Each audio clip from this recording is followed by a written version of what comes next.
sa aking mga viewers at subscriber. Welcome to my YouTube channel, Hermotech. Sa ngayon mayroon tayong isang Ace. Ayan o, Ace. Ngayon ipa-plug natin at titingnan natin kung anong problema nito. Ayan. Ayan, umilaw na yung kanyang power.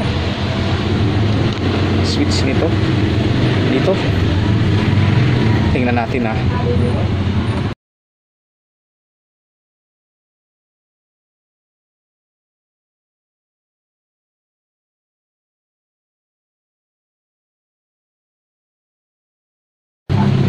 Ayun. Ayun. Nakita ko parang may gumanon lang siya na picture. Ulitin natin uli. Parang gumanon lang tapos nawala. Teka, tanggalin ko ha. Abangan natin uli. Parang nagpakita lang kunti, gumanon lang eh. Pagka ganyan, minsan sa kapasitor yan o kay diode shorted eh. Shorted yung diode niya sa inverter, sa backlight 6 yun. Pa-plug na natin, ulitin niya natin, aabangan natin.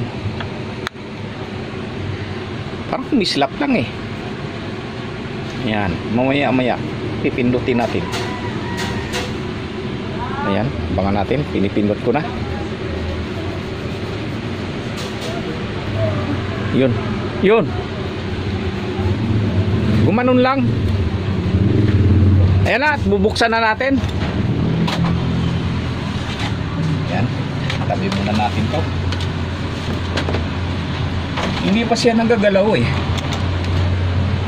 Kasi ayan oh, silyado pa eh. Ibig sabihin hindi pa tumapo nito. Ibig sabihin hindi pa binuksan ang backlight nito. Kasi kapag inayos ang backlight nito, obligado tatanggalin to eh. Okay pa eh. May mga alikabok. Unang itis natin dito ay yung kanyang kapasitor. Hindi naman lumulubo eh, pero mayroon kasing kapasitor na hindi lumulubo pero sira na. Mas maganda tanggalin natin yan o kaya test natin kaagad tong diode. Itong diode nito, tingnan natin kung shorted ba yan. Yan, smart ito eh. Pagka ganitong klase yung ano niya, IC, yung pinaka processor niya, smart ito eh, kasi mayroon siyang ano rito, ayan, para sa internet. Ayan na. Ngayon i-test natin yung pinaka diode niya.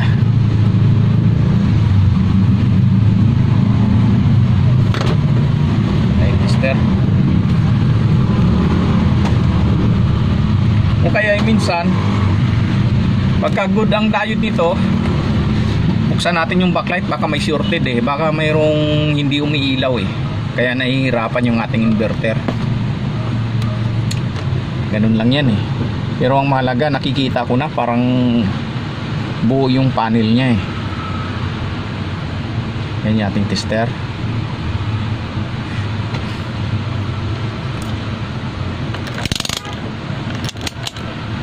Natin sa times 10. Ayan, test natin yung diode.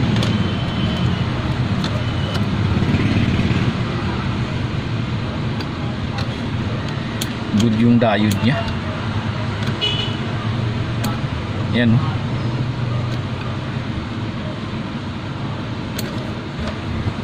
Ngayon tatanggalin natin kung kanyang kapasitor. Titingnan natin kung medyo mahina na ba ito. Ayan lang, at papainitin ko muna yung aking soldering iron.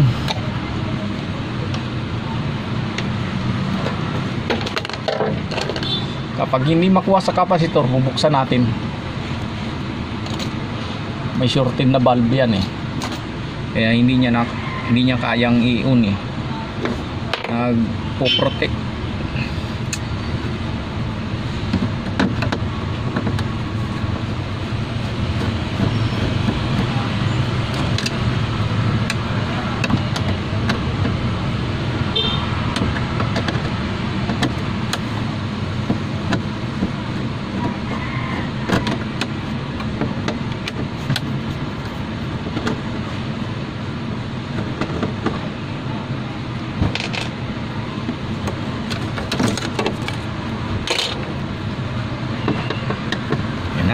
Tanggalin natin yung mga tornilyo.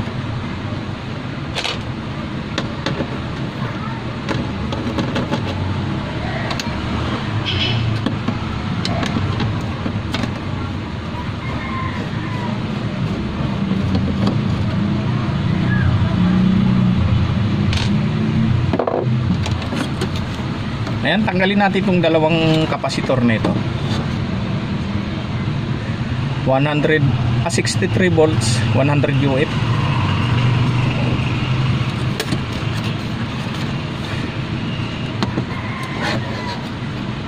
Kapag hindi pa, wala rito, tatanggalin na natin.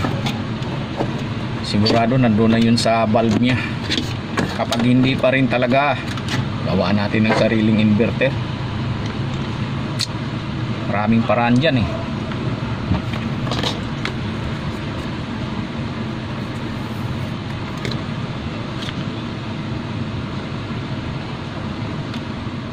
Ayan na, natanggal ko na.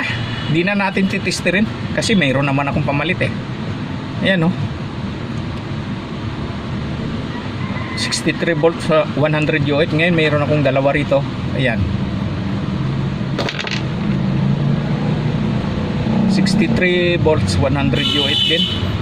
Kapag wala rito, buksan na natin yung ano, tanggalin na natin yung panel at saka tingnan natin yung lead valve. Shorted, baka may shorted. Kapag wala ron, malamang dito sa inverter ang may problema. Hanapin natin.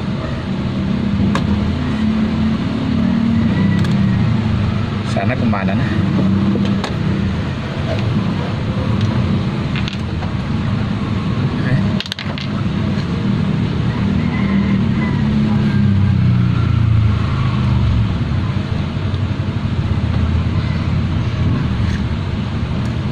Karamihan nga ngayon sa mga kapasitor, madali lang talaga masira.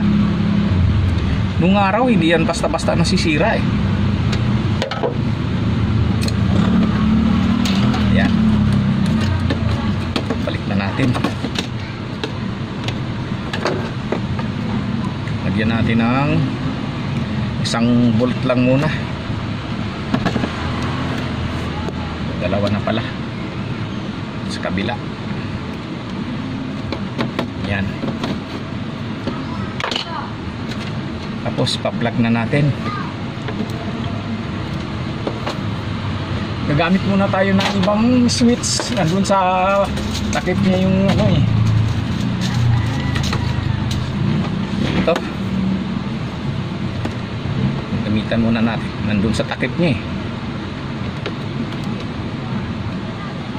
Yan. Pa-plug na natin.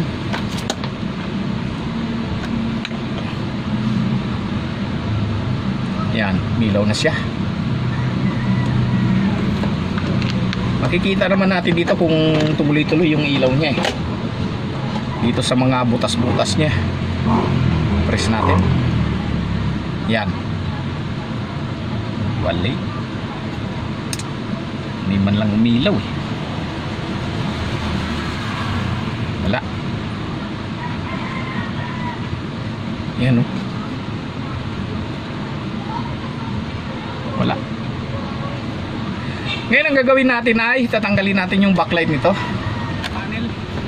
Dalawang strip yung backlight nya. Sa isang strip 1, 2, 3, 4, 5, 6. Masyadong matipid sa bulb. Ngayon titest natin kung alin bang hindi umiilaw rito o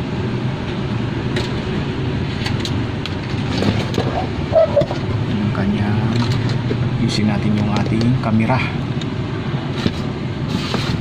Sana yung wire yun. Ito yung aking backlight tester.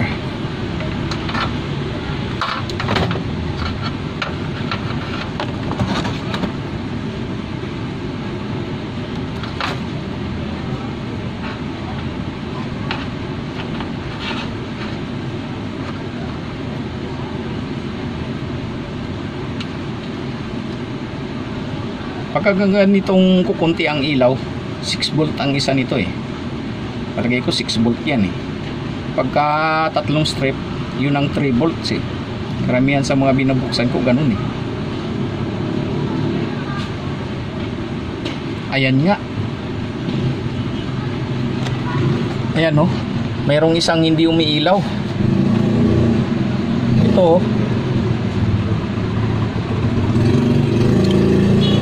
Maghanap ako ng ano, lilbad. Pwede nating ito lang palitan kasi isa lang naman ang napundi. Ayan. Lahat good eh. Ayan oh. Ayan.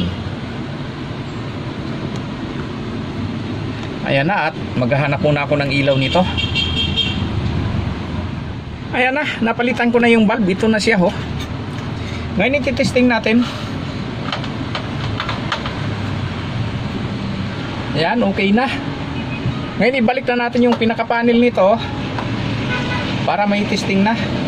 Ayan na siya oh. Ayan. Ayan na, nasauli ko na siya. Ngayon bago natin isauli yung pinaka-reflector niya at saka yung panel niya, kailangan i-test muna natin, patagalin muna natin siya. Baka mamaya kasi may naghihingalo pa, magbabaklas ulit tayo pagka ganyan eh. Nangyari na sa akin yan eh, sinauli ko kagad, hindi ko muna tinisting.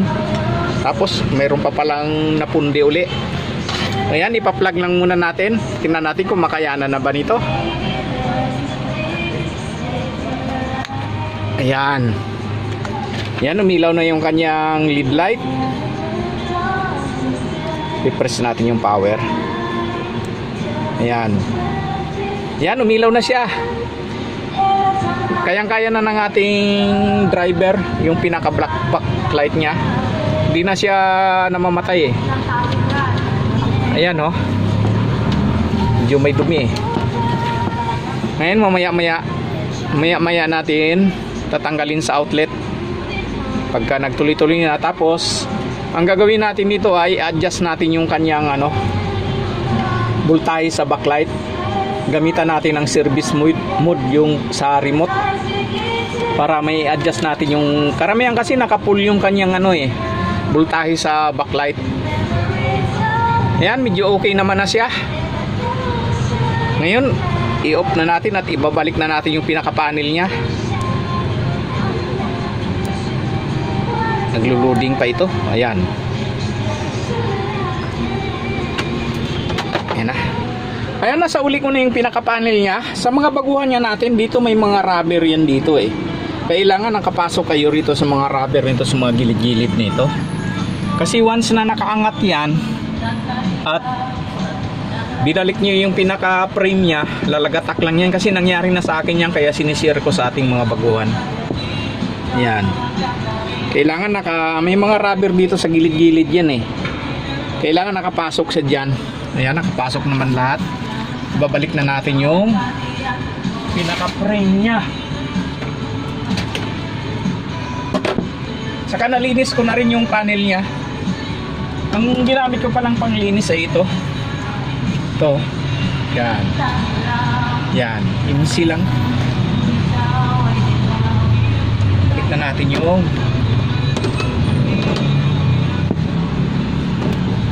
nipis lang kasi ito eh, yung LCD nya. Kaya once na nakaangat yan, yari na. Ayan na, napagana na natin siya. Kaya lang hindi natin ma-testing sa TV Plus kasi hindi siya gumagana sa remote. Kanina ko pa pinipindot eh. Saka masyadong malaki yung picture nya. Kailangan i-adjust sa remote eh. Kanina ko pinapasok dito, ayaw eh. Ngayon ang gagawin ko dito ay mag-order muna ako sa online ng remote nito, Ace, para maiayos natin to, pati yung kanyang backlight. Pero okay naman na siya, gumagana naman na siya. Backlight lang talaga ang problema niya, yung isang LED bulb shorted. Ayan lahat, maraming salamat sa inyong panonood, and please like, share and subscribe to my YouTube channel for more upcoming video. Thank you.